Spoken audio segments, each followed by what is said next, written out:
Pansin niyo ba guys na sa edad ni Jericho Rosales na 45, nako pabata ng pabata ang aktor. Tingnan niyo ang itsura, lalong gumagwapo. Pati ang katawan parang nagiging mas macho ha. Sabi nga ng iba, anti-aging ni Eko si Janine Gutierrez kasi hindi tumatanda ang aktor. Bumabata talaga ang itsura, paribhasa, laging masaya at in love kay Janine. Marami rin tuloy ang naiinggit kay Janine Gutierrez kasi nga sa pinapakitang pagmamahal ni Eko kay Janine. Sobra talagang sweet nila off-cam. Yung feeling mo na kontentong-kontento na sila sa isa't isa, yung tipong endgame na talaga. Kaya nga ang mga fans nagmamadali na rin na sana nga magpakasal na ang dalawa.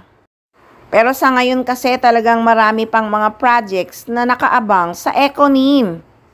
Kahit nga tahimik pa rin sila hanggang ngayon sa teleseryeng gagawin nila na inaabangan ng mga fans.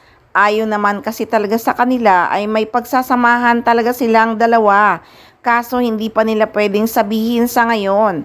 Pero sobrang excited talaga nilang dalawa na magsamang muli. May meron na bang we-heard na meron kayo bagong isaya?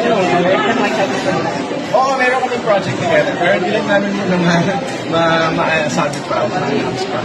Pero gano'n ka-excited for that? Siyempre, I'm always excited to work with her. Tikom pa rin talaga ang bibig ng Ekonin sa seryeng pagsasamahan nilang dalawa. Wala mang official na anunsyo ay alam na rin ng mga fans na na-delay na nga ang paggawa nila ng teleserye na The Accused.